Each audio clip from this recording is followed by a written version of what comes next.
Hi, everyone. Congratulations on making it to our webinar. Before we get started, just a few things about Zoom, which is the platform that we're using for today's webinar. You probably want to play around with Zoom a little bit. Before we get started, I want to let you know, as attendees, your video is turned off and you are muted. Please use the Q&A function down at the bottom of your screen to ask questions. This will help us record and answer any questions that you have to ask. We have a wonderful advising staff working behind the scenes to answer all of your questions today.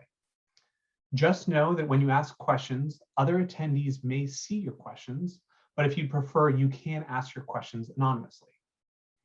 We're not going to be using the raise your hand function today, and we prefer not to use the chat function. Please use the Q&A function instead.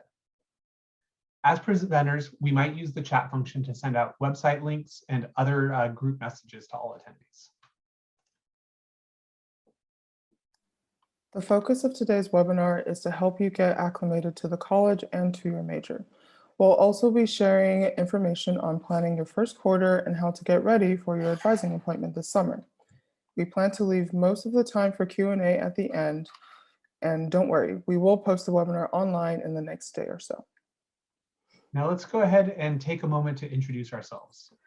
Presenters, can you please tell us your name, your position in your department, how your position supports new students, and a fun fact about yourself. I'll start. I'm Greg Anderson. I'm an academic advisor in the UAP Dean's Office for the entire College of Agricultural and Environmental Sciences. I work with new students both in the summer prior to enrollment, as well as in their fall and winter quarters to sort of discuss general concerns about academic requirements, connecting with resources, and ways to make college the best experience possible. A fun fact about me is that when I was in college, which granted was a very long time ago, I was a DJ on the college radio station. My DJ name was DJ Ranger Greg. I'll turn it over to Chris. Hi, my name is Chris. I am a staff advisor with the managerial economics major. So we're here to assist you with anything major related to managerial economics. And one fun fact about myself is I actually just had our first daughter, our third child, and she is now 6 weeks old. She's in the background sleeping. And I will turn it over to Jemmy. Hi, I'm Jemmy Okolo, another major advisor for managerial economics. Been with the department since 2016. And a fun fact about me is I like to play Catan with my partner and my sister, and I'm currently on a 6-game winning streak, which is pretty great.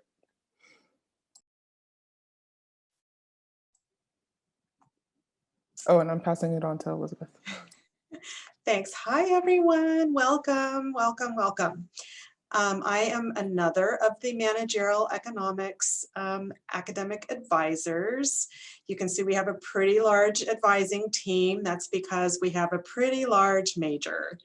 I've been on campus since 1999. And a fun fact about me is I'm a real dog person. I have 2 dogs at home, a German Shepherd and a little Pitty mix, and I spend a lot of time with them. And you know, at other times I spend time with my family, but sometimes I prefer the dogs over my family. So that's really just a joke, but I welcome all of you, and we're here to help you navigate through the managerial economics requirements, and we wish you well and a successful journey. Thanks for being here. And Michelle, you're up next.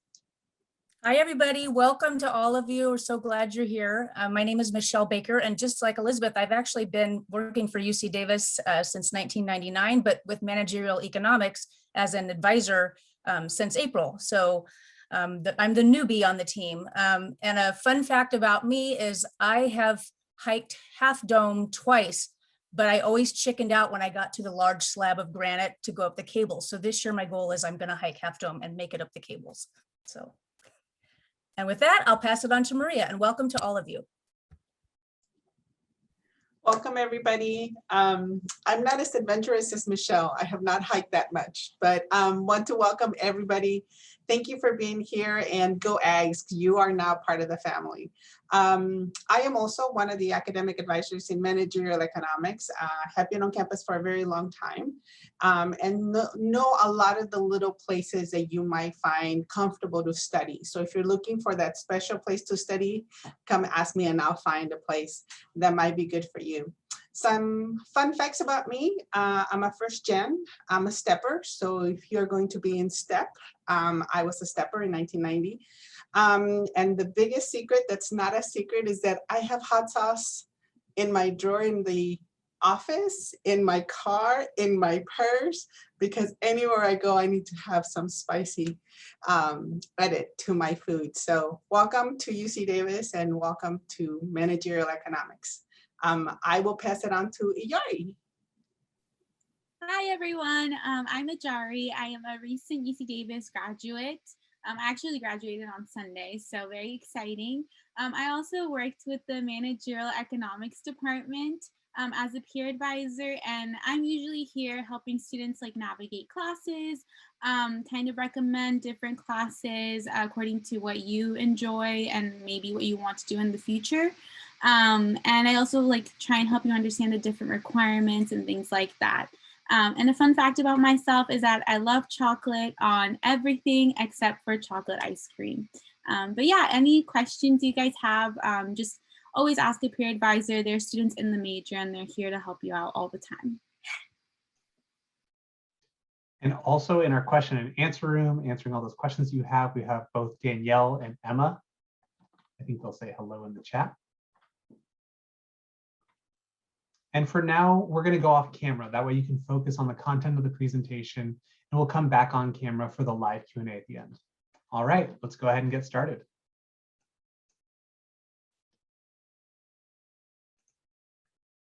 As a student in the College of Ag, you have a really wide network of support. This includes your major advisors who can help you with any major specific questions like, what class should I be taking? How do I get involved in my major? And what research opportunities are available in my major? You also have the UAP Dean's Office, who can help you explore different majors, answer questions about your university, general education, and college requirements, and any other general questions that you might have. Although we specialize in certain areas, major advisors and the UAP Dean's Office can connect you with campus resources and introduce you to co-curricular opportunities so that you can get involved in your major or in the college. You might also work with faculty advisors in your major, who are experienced professors that can help you tailor your major to your interests, and peer advisors who are current UC Davis students. We're all here to help you navigate your academic career. Don't be afraid to ask for help as you begin your educational journey at UC Davis. Now we're going to move on to more major specific information on managerial economics.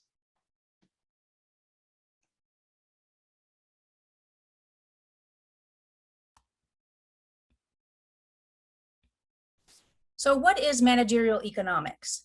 Managerial economics goes beyond the limits of traditional economics and business majors, blending a thorough grounding in economic theory with business knowledge and applications.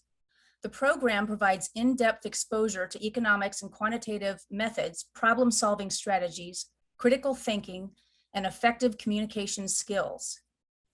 You'll specialize in one or more emphases selected from the following: business economics, international business economics, environmental and resource economics, and agribusiness economics. We'll briefly go over each of these emphases in an upcoming slide. Students who graduate from managerial economics will be skilled in critical thinking and decision-making, supported by economic principles and best practices in business. You will develop strong quantitative skills that will allow you to have the ability to use data to inform economic and business decisions. You will also become effective communicators, confidently using appropriate terminology in oral and written form. Lastly, as a managerial economics student, you will be able to work effectively in teams to address strategic and organizational challenges.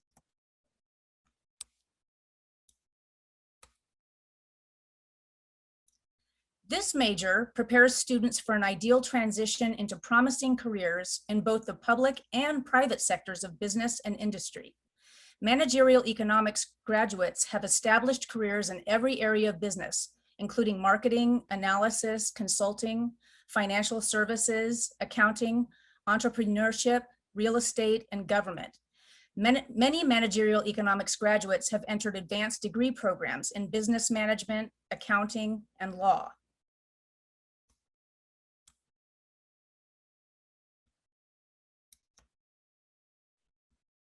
The slide you see here is a copy of our degree worksheet.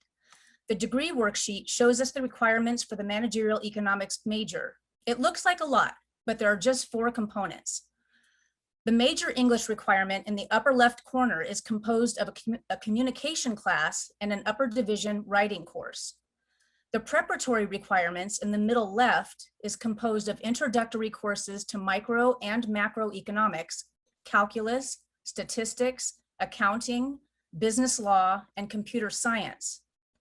The core requirements in the bottom left section is composed of 2 intermediate microeconomics courses, 1 intermediate macroeconomics course, 1 econometrics course, and 1 operations, research, and management science course.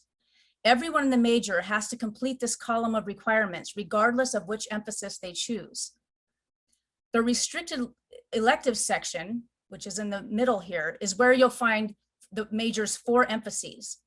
An emphasis allows students to select restricted elective requirements that focus on a specific area of study within managerial economics. Each emphasis requires at least 32 units or 8 classes of restricted electives. A number of students get confused and they think they have to complete all of these courses. You definitely do not need to do that. You just have to complete 32 units in one of these columns or emphases.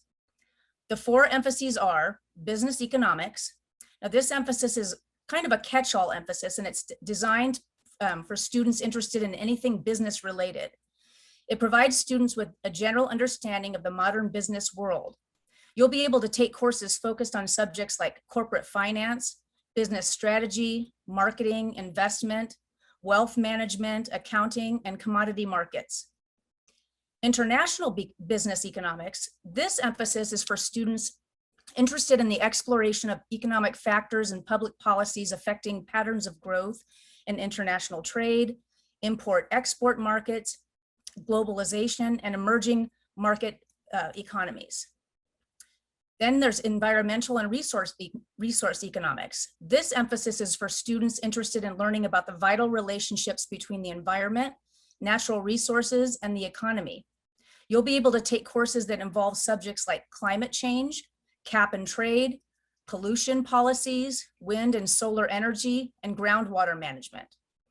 And then there's agribusiness economics. This emphasis is for students interested in food and fiber production, agricultural trade and resources, food consumption, animal welfare, GMO regulations, farm management, and farm labor. You don't have to worry too much about this right now. We'll go over these details along with your current academic record when we meet with you for your one-on-one appointment. We'll also send out a link to this at the end of the presentation. During Aggie advising, staff advisors will go over your individual first quarter schedules. The purpose of this slide is to give you a general idea of what your first quarter will look like. For first years, we recommend a calculus course. The Math 16 series is the preferred calculus series for managerial economics, but you are allowed to do the Math 17 or 21 series. Staff advisors can discuss the best calculus series for you during your Aggie advising appointment. We also recommend a general education course, an English course that helps satisfy your entry-level writing requirement or part of your college composition requirement, and a first-year seminar or career discovery group. For transfers, if you have completed the lower division preparatory requirements, we recommend the core class ARE 100A, an upper division ARE restricted elective, a class 4-year minor, and a first-year seminar or career discovery group. If you do not plan to pursue a minor, you can take a non-major elective for units toward graduation.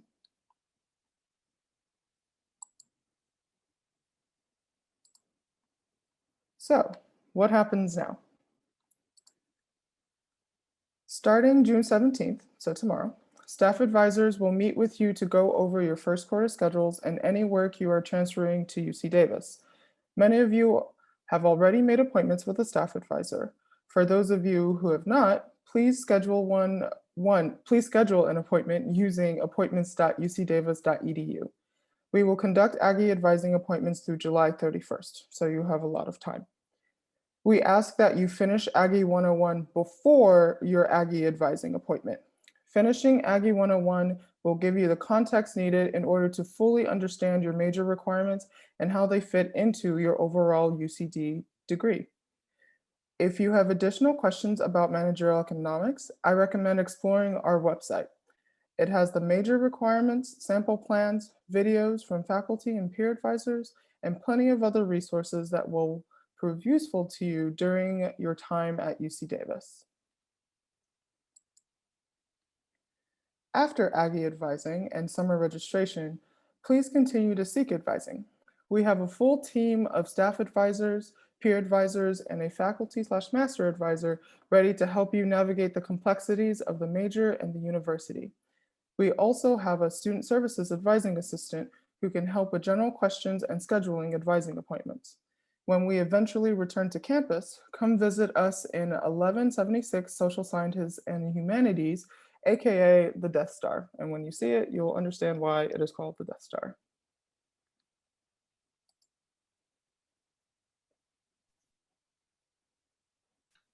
Now that you've learned all about your advising and how to get connected with your advisor, we want to encourage you to get involved as well with the College of Ag. There are so many ways to do this during your time at UC Davis, and not just in your first quarter. The UAP Dean's Office offers fun opportunities for new students to engage with our staff as well as with your peers. Our Aggie Ambassadors program gives students the chance to participate in community service and outreach while promoting our college. In the top left photo, our Aggie Ambassadors are participating in outreach to high school students at the Future Farmers of America event. In the Career Discovery Group program, new College of Ag students can get a head start in exploring different career paths with the guidance of a campus mentor. Another great opportunity is in our college's The Manners program, also known as the Multiculturalism in Agriculture, Natural Resources, and Related Sciences organization, where students can take part in promoting diversity in the field of agriculture. All of these programs offer unique ways for students to get involved with the college, and in some cases, even earn academic units. Contact the UAP Dean's Office to join these programs or for more information. Also, be on the lookout for events this fall, like Coffee with the Dean, Ice Cream Socials, Study Break, and my personal favorite, Slice of Advising, where you get academic advising and free pizza.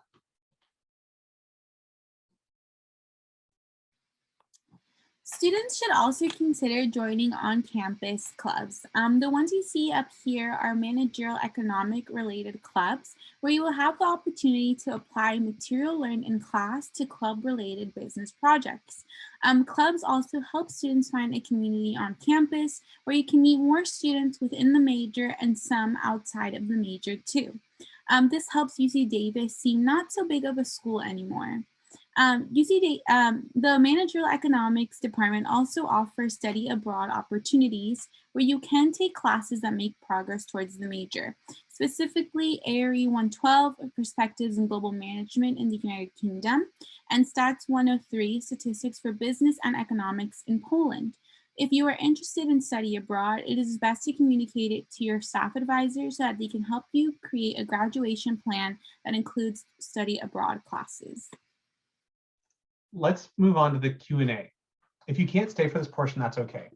You can find all of our contact information on this slide, including emails, phone numbers, web addresses, as well as our Instagram and Facebook handles. Please reach out to us if you have any questions this summer. So we have a number of questions that are popping up in the Q&A. The first question that I see is, when are we allowed to declare a second major or minor? Now, the process for this is slightly different depending on whether you're going to do a major or a minor.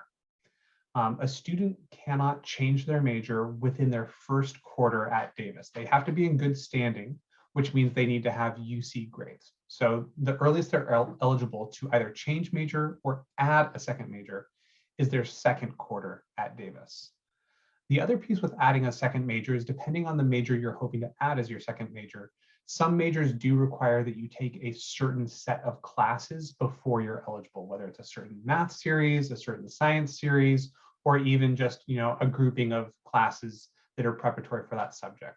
So you'd want to check in with the advisor in the major you're hoping to add to see if there's any preparatory work that you need to do to prepare for that major.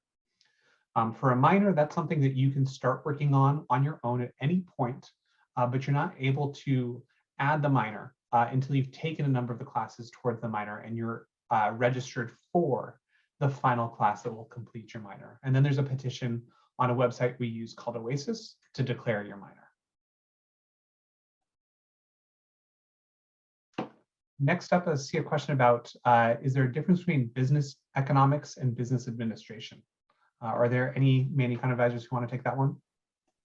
Yeah, so managerial economics as a whole is different from a business administration degree because there are more quantitative aspects. We expect that you take more calculus, more statistics than you would find in a traditional business admin degree. That being said, you're still learning, depending on like what you want to learn. You can still learn about finance, you can still learn about marketing, you can still learn some of those about those different fields that would be covered in a business admin degree within the Man Econ degree as well.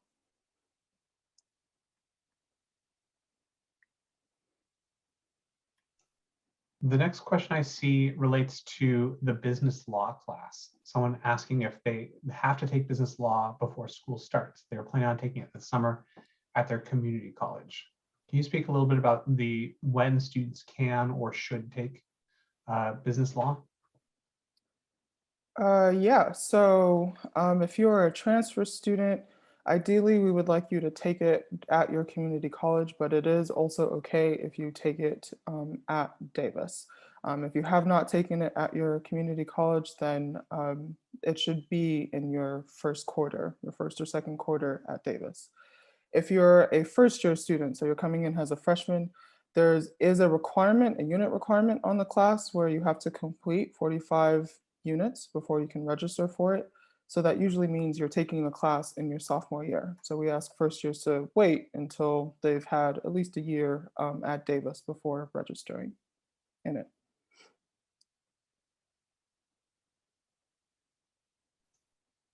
The next question I see asks, so is the chemistry placement test required or not required for managerial economics majors? I can grab that one. No, that's not required, but the math placement is. And The other English. piece to consider there is that if you are considering picking up a double major or a minor, if those majors or minors do require chemistry, you will need to take the chemistry placement exam at one point to be eligible to start registering for those chemistry classes. So if that's something that's in the back of your mind as a potential plan, you may want to take the chemistry placement exam just so that you have that on your record. Next question says that on UC Davis's website, it says that managerial economics is a Bachelor of Science major, a BS major. How much math and science should we expect compared to other STEM majors? Well, I think it is less math than other STEM majors, but there is still a considerable amount involved. So there's the calculus, lower division calculus that you have to take. But those concepts that you learn in those math classes and those stats classes are applicable to the upper division ARE classes that you'll be taking. So math and stats never really goes away, but if you're curious as to like how many math classes and stats classes there are in Man Econ compared to other STEM majors, there is less. But again, those concepts do not go away. Still very important.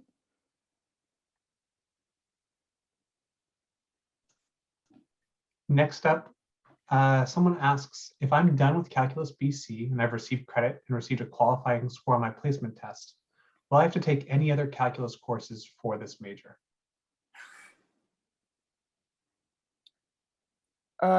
So technically, it does depend on the score you get. I think it's a 5 that is equivalent to 21A and 21B. If you got a 5, then you're good. You don't have to do calculus. If you get a 4, I believe that's only equivalent to 21A. I believe so. If I'm wrong, someone please check me. But I believe that is it. That's it. If you have the 5 and on 21B and C, oh yes, thank you, Greg. Yeah, that's the AP chart that we use. So to answer your question, if you have a 5 on the BC, yes, you are done with calculus. But because calculus is important to the upper division classes, I would still recommend enrolling in calculus at Davis. If not 21A, at least 21B, so you have that foundation. It's a strong foundation, and you would feel more secure moving on into the upper division classes.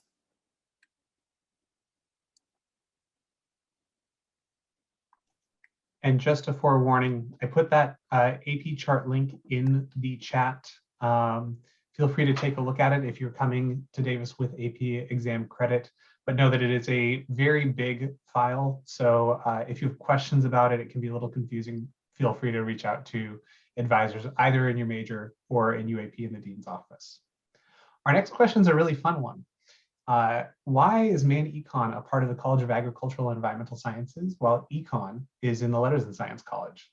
I know a little bit about this, but I want to see if any major advisors want to take it first. I wondered that same thing, so I'd like to hear the answer to that. Well, I can answer a little bit, but I wonder if Elizabeth, who has been in the department for a while, would like to answer. So I honestly believe it has to do with the land grant, because we were a land grant university, and we're also we were considered the UC Davis farm for UC Berkeley, but then we became this managerial economics program. The name of the major has actually changed over the years. It was agricultural economics or agricultural and managerial economics, but managing, you know, like one of our classes that we have is a farm management class. So I believe that it comes from there, but can some other people fill in the blanks? That was my understanding, is that it started off as agricultural and resource economics focused, you know, in the, you know, over 100 years ago when we started as a farm school, that it was focused on the economics of being a farmer, and it's grown over time to recognizing that there are far more practical uses of resource economics to cover a broader range of managerial economics. And that also explains why our upper division classes are ARE, because even though the major is called managerial economics, we are still in the Department of Agricultural and Resource Economics. So you want to look at ARE classes, not ECN. Our next question asks, do students usually complete a master's degree after an undergraduate degree in managerial economics, and is it needed for jobs? I would say a good number, and you can chime in too, Jamie, or the other advisors. I say a lot of students that I've spoken with have been interested in the MBA. Some students go into law school and get a graduate degree there. Some get a graduate degree in economics. So I would say a good number do. Yeah, I would agree. Students do go on to complete master's degree after Man-Econ, but a lot do also go straight into the workforce.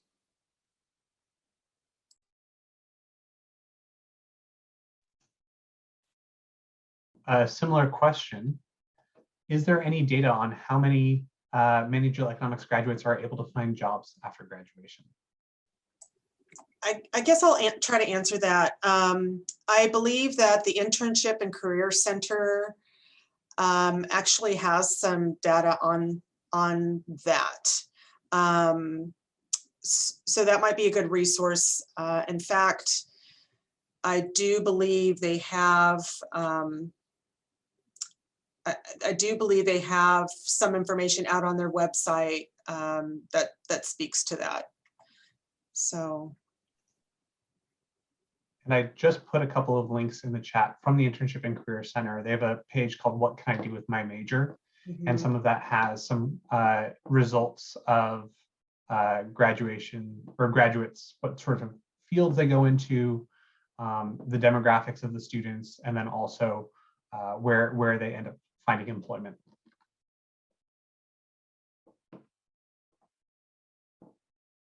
Okay, we actually have a couple of questions about making appointments, about Aggie advising. I see some questions like, I'm filling out the advising appointment information. Should I put Aggie advising as my reason, or should I also add things that I want to discuss?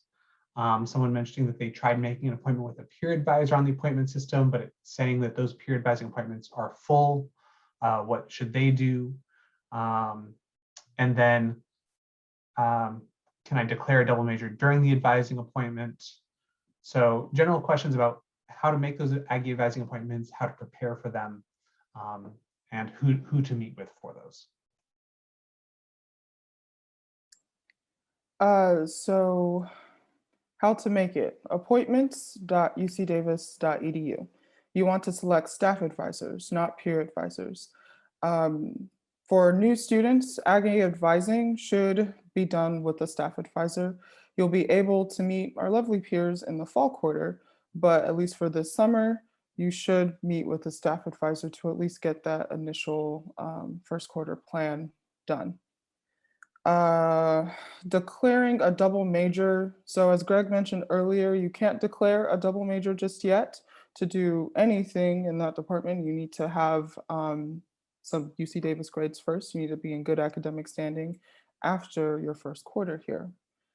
And then some majors might have other restrictions in terms of like declaring their major. So we can talk about doing a double major during your Aggie advising appointment, but you won't be able to declare at that point. And then also my advice with that would be to, after speaking to Man Econ, you should also speak to the advisors of the second major that you want to declare, because eventually you'll need to submit an academic plan that has requirements for both majors. I think, did I cover all the? Yeah, the one other note that I want to include about making those appointments is that when you go onto appointments.ucdavis.edu, you'll initially, I think, have an option to choose between the major or the College of Agricultural and Environmental Sciences office, or once you're here, also other majors. So for students, for example, who want to change into a major, you should start with the managerial economics advisors, and then in the dean's office, we're happy to meet with you and talk about general education and whatnot afterwards. But in general, students' first quarter schedules are usually more determined by the major that they're in. All right, there's a question about when would it be recommended to study abroad for a transfer student? Would this vary depending on the emphasis or concentration?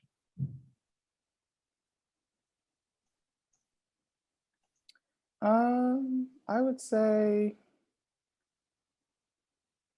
probably summer, the summer after your first year. That'll give you some time to get acclimated to the campus and the major. And then I would say like a popular time to go abroad for any student would be the fall quarter of either their junior or their senior year. So for a transfer student, it would be your second year here.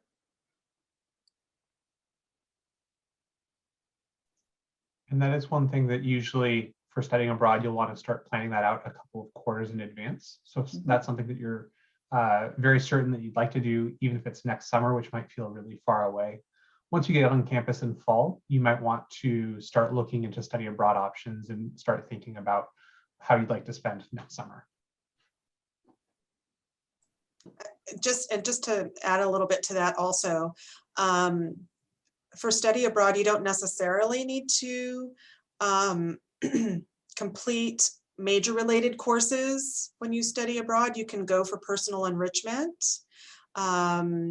But if you are interested in doing study abroad to satisfy major related classes, you'll definitely want to speak with a Man Econ major advisor to help you with that. All right, the next question I see is the English placement test mandatory? So there, for those, this is not something we talked about, but there's something called the UC Davis Writing Placement Survey. This is something that incoming first-year students should take. This is going to help determine where you stand on a couple of requirements called entry-level writing, as well as college composition. Entry-level writing is a UC system-wide requirement, so not even Davis, but UC Irvine, UC Merced, UC Berkeley, every UC campus has it, where students are demonstrating a certain level of proficiency in college-level writing. That has to be completed before you go into, or at least get credit for, other courses that give you writing experience, general education credit, as well as the College of Agricultural composition requirement. So you should take that placement survey because it's going to figure out exactly where you're at and which of those requirements you have or have not fulfilled. For transfer students, likely the coursework that you've taken at your community college has already fulfilled your entry-level writing requirement, and the writing placement survey is not necessary for you. There's a similar about placement tests is the math placement or any of the other placements needed if we have passed the courses in our community college? No, if you took math in community college, then yeah, you don't need the placement exam. Although, I mean, it does depend on what math you did take. Like if you took pre-calculus, then you need to take calculus at Davis. But yeah, that's something we can discuss during your Aggie advising appointment.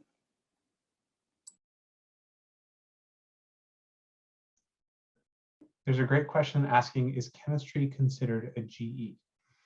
So many of the classes, in fact, most of the classes, at least in lower division classes at Davis, have what are called general education attributes based on the content that they teach. What is really good to know is that general education is not separate from your major requirements. A good example of this that I know about with Man Econ is that Man Econ requires an upper division writing class. That writing class can also be used, the same class you take it once, can also be used to satisfy our college composition general education requirement. So similarly, chemistry, if you take chemistry, will satisfy the science and engineering, and I believe scientific literacy general education requirements. So a lot of classes that you take towards a major or a minor can also be simultaneously applied towards your general education. There's a question about someone who took the chem placement just in case. Will that affect their, like, the way that they apply for it or get into classes? So this depends on whether or not you're planning on taking chemistry initially. If you're not enrolling in chemistry during your first year, then it won't impact you, whether you passed or did not pass the placement exam. If you are planning on enrolling in chemistry, I'd recommend talking to an advisor about the score that you received and the next steps that make the most sense for your individual situation. There is a good number question. How many first years were admitted to UC Davis with Man Econ majors this year? And also how many Man Econ majors graduated in 2021? Any data folks on the advising team? I don't remember how many were admitted. For graduation, I think we had like, in spring, I think we had like 350 or something like that. For spring alone. I don't remember the exact numbers. Elizabeth, do you have that number? Or Maria? I'm gonna look for it really quick. I just remember over 300 in the spring, and then we got over 65 in the summer. They're about to graduate. About 402 in the spring. Oh, there you go.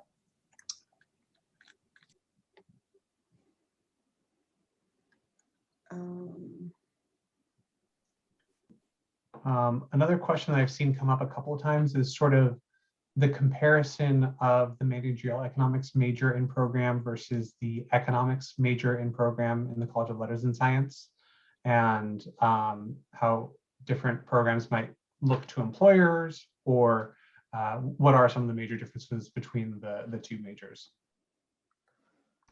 I can do a quick jump in on that one.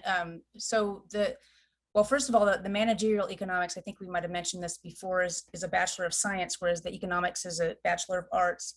And the managerial economics is more a mix of business and economics, whereas econ is more of a traditional economics degree.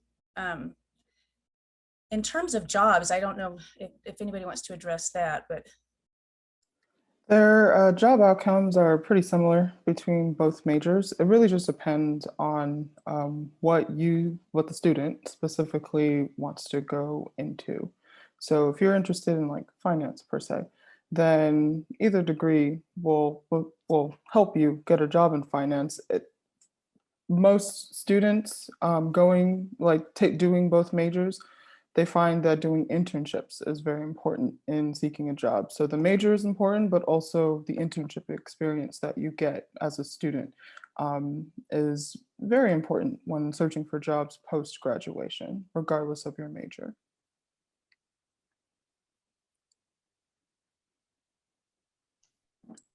There's another question related to the chemistry placement exam. If it's not required and I fail the first time I took it, should I retake and pass it? So that definitely is an option. This is where talking to an advisor about your goals would be helpful. And also how you plan on, if you do plan on retaking it, on how you plan on preparing for it. We want to make sure that we set you up for success, and that if you do retake the chemistry placement exam, that you find success when taking that and you've taken the appropriate steps between the first time you took it and the second time to do well on it, and the second time you take the exam. The next question we have is, what's the difference between staff and peer advisors? This is a great question.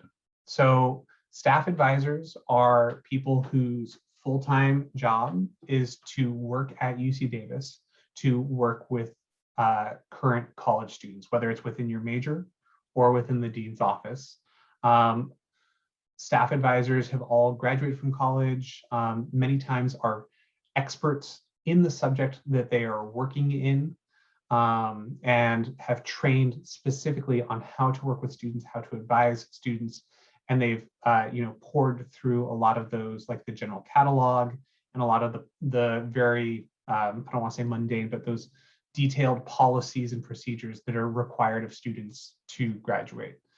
Peer advisors are current students in UC Davis who they are working as a peer advisor, and they oftentimes have connections to what they're working on. So many of the major peer advisors are currently majoring in that major. But sometimes it's nice meeting with a peer advisor because they understand the stresses that a student has. They understand when midterms roll around what that's like. They understand balancing your course load. So they can offer a unique perspective sometimes that staff advisors do not. Anyone in Manny want to talk about the peer advisors there? Because I know you all have some awesome peer advisors. yeah, we have one on here. She might want to say something, Ijari, but I just wanted to mention too, I think it's good too to speak with the peer advisors if maybe you're interested in. A lot of our peer advisors are members of different clubs that that are related to Man Econ, and you can talk to them about that or about particular classes, what they felt about this class or that class, and so or just how to connect with other Man Econ majors on campus. But Ijari might want to mention something too. Yeah, so I'd like to echo what everybody said so far about peer advisors. We definitely do understand the perspective of the student and do want to help you kind of choose classes that go according to your course load. Like sometimes we'll say, oh, maybe this core class shouldn't go with another core class, and maybe you didn't know that prior to the meeting. I think we do offer that unique perspective on classes and even on professors too, and kind of we can tell you, oh, maybe like this professor sometimes, depending on maybe what you like in terms of like a professor, like if you like PowerPoints, this professor does more PowerPoints than maybe on paper demonstration. So we definitely give you a perspective from the classroom kind of, and we're also students in the major, so you can see us on campus as well. And it's just a very friendly face that's always there to help you in not only classes, but also clubs and outside of clubs too. Like if you need help navigating maybe another GE class or want to learn about our experiences with GEs, we can help you with that as well.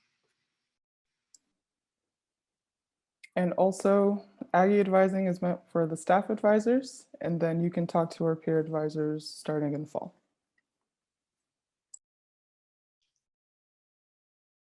There are a couple of questions about the advising appointment system and some forms on OASIS. So one question I saw is, I'm having trouble finding the pre-advising questionnaire on OASIS. Where exactly is it? So OASIS is a system that you'll use a lot when you're at Davis. It's something that you may want to get familiar with. There are multiple tabs on the OASIS. So if you open up your OASIS page, there are a lot of different links and tabs. But just underneath your name where it says your major, there's a series of 6 yellow tabs: home, academic record, advising record, degree worksheets, and forms and petitions. If you click on the forms and petitions, that's where anytime you're going to submit any form that goes to advisors, you'll be able to find it there. So if you click on it, the first page shows you forms you have already submitted. So for most students on here, that page is going to be blank. But by the time you graduate, there'll likely be multiple forms or petitions on this page. But then you can click on submit a new form. There's a link on the left side, as well as a really big bright blue button on the right side that says submit a new form. And then that takes you to the full list of all the different petitions and forms that you'll have access to at some point while you're at Davis. The second one on that list, Aggie Advising Prep Questionnaire, that's the form that you would fill out prior to your Aggie advising appointment to give more information about yourself and give context to the advisors who are going to be meeting with you.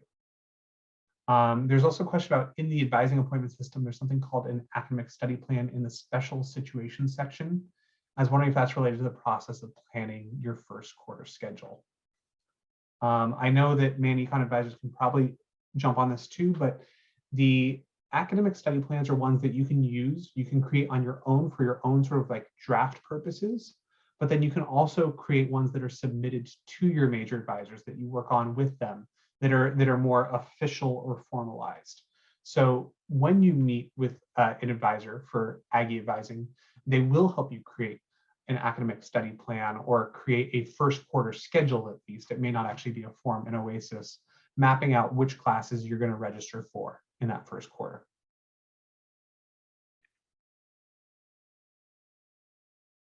Anything I missed? Okay. A good question here is UWP 104 alone enough to satisfy the upper level English requirement? That's sort of half college and half major.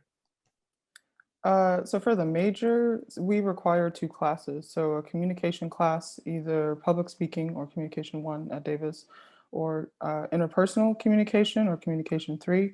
So that's 1/2 of our English requirement. The other half is the UWP 104A class, the business writing.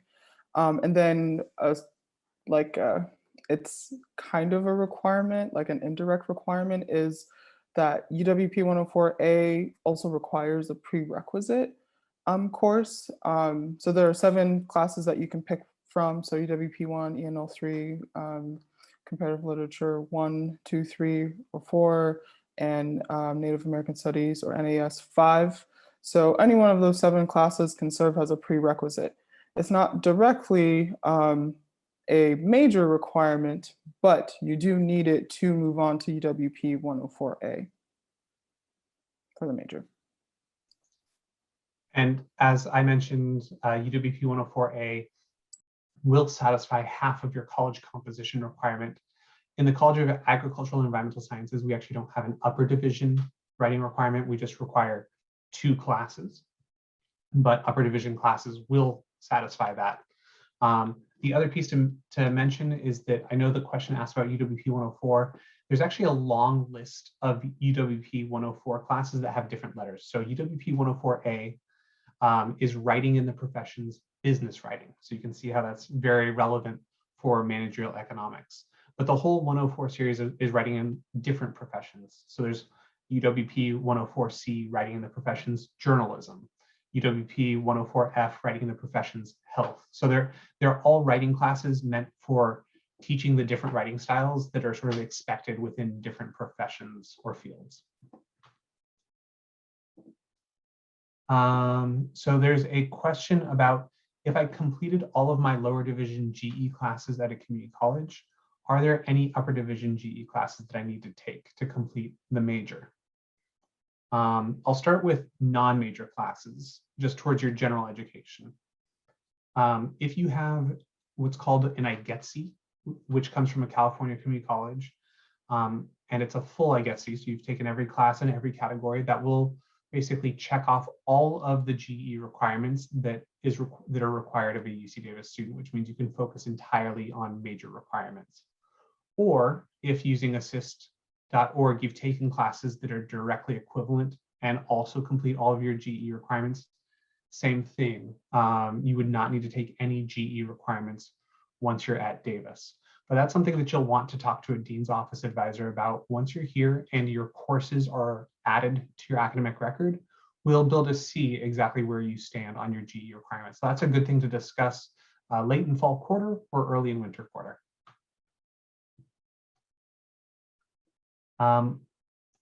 Sophia asks, what are good minors to look into to go along with a man-econ major? I can take that one. So a popular one is tech management. Usually the minors are anywhere from 18, I think, to 24 units. Tech management is popular. Accounting is another one that's very popular. Communications. Sometimes there's students do a second language. What I would recommend is that you could look at the various minors that are of interest to you. And we actually have a form, we can maybe send that out, that shows some of the more popular minors that the man-econ majors take. But look over the classes that the minors office offer. I think on virtually all the websites or the different department websites, they have the minor requirements, and kind of look at the descriptions of the classes and see where you want to, what interests you the most, and then kind of go from there and choose that. Jamie, you have anything to add to that?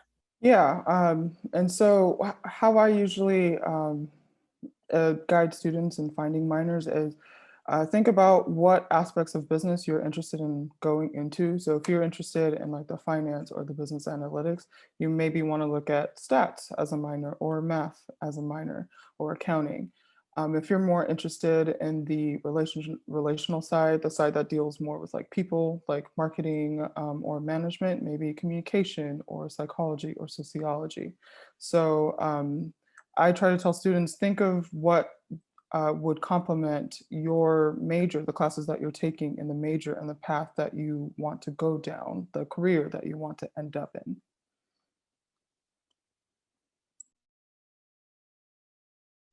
And speaking of careers, we've got 2 questions here about how to find internships and when to start interning.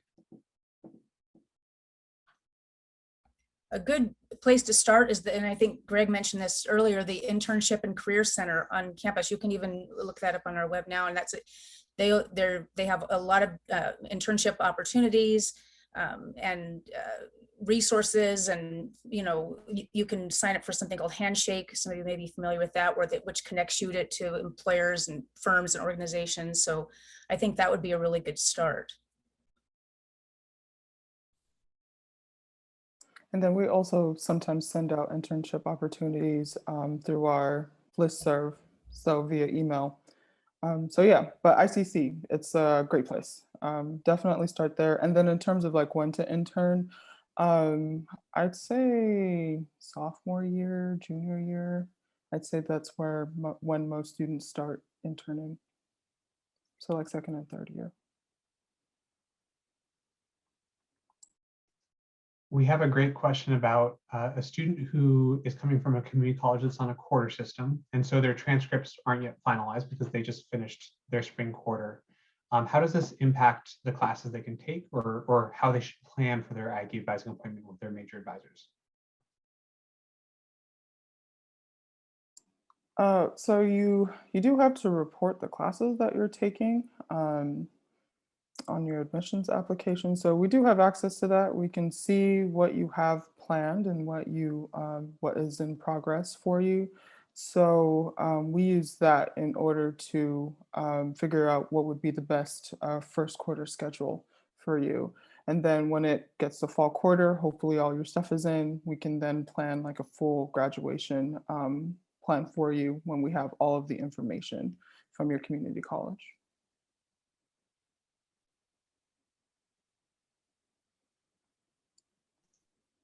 there's a very good question here asking about how tutoring works at UC Davis. I'm really glad this question got asked. It connects to what is one of my favorite resources on campus, which is called the Academic Assistance and Tutoring Center, the AATC.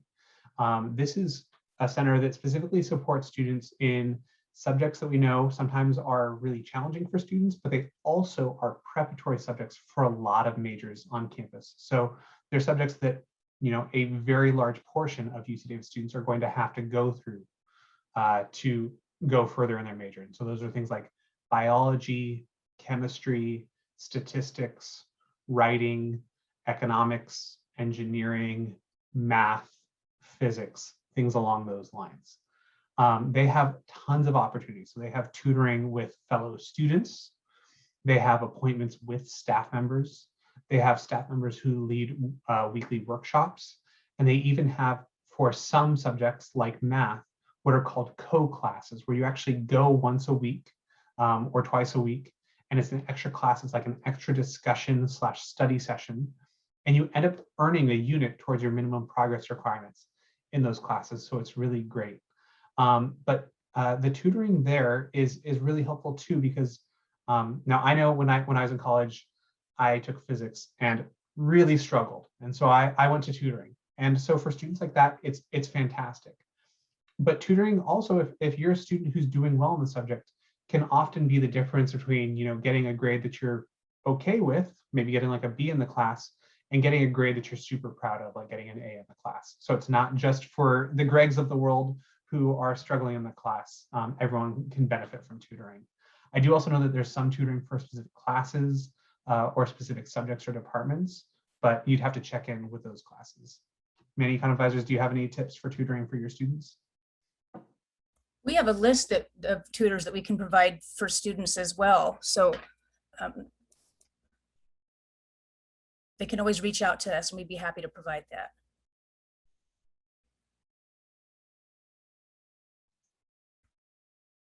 And I just put a link to the tutoring website in the chat. One other piece of advice, be proactive when you're on campus. Sometimes students don't necessarily attend office hours or tutoring, and then they take, you know, their first midterm or first assignment in a class and it doesn't go well. And then they start going to tutoring at that point. And that's fine if that's the route that students take. But sometimes if they've been proactive and had been going to tutoring early on prior to that midterm result might have been a little different for them. There's a question about how many upper division classes have a Canvas option, or are they all in person? So this is sort of related to the planning for classes in the fall. I can take that, but if any major advisors want to jump in. All right, so things are still changing with the coronavirus pandemic and online instruction, but campus has said that the plan at this point is that all classes will be taught in person in the fall. Now, a slight clarification, classes, whether they're in person or as we've had this year with online classes, still use Canvas. Canvas is a website that we use that professors will you know, put a copy of their syllabus on the website. They'll put assignments, they can collect assignments on the website. So you'll still use Canvas, even though you'll be attending your classes in person.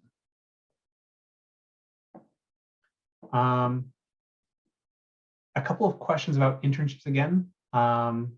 What matters more for getting a job in your intended career, a good GPA or internships, as well as I'm a transfer student, is it okay if I don't have an internship this summer?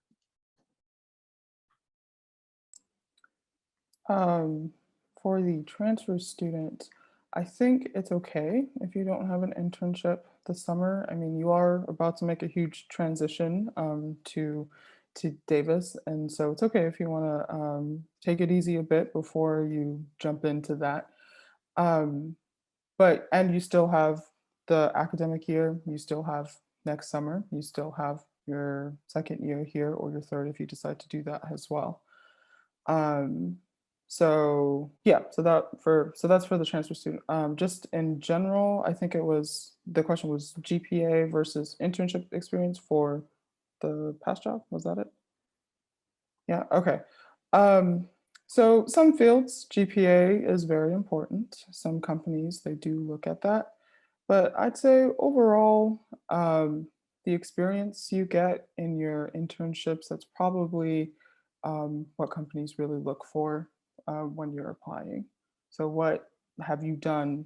What can you bring to the table for this job that you are applying for rather than your GPA?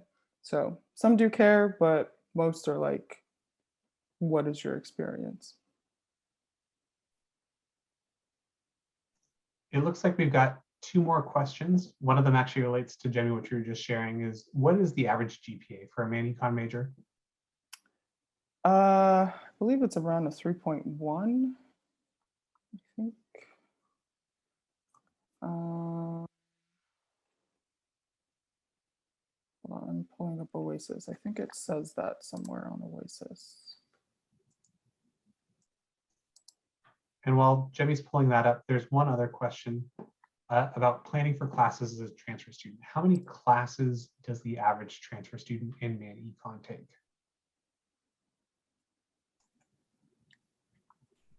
Well, we recommend that students take, as a transfer student, start out with 12 or 13, mainly because there's so much that they're going to encounter.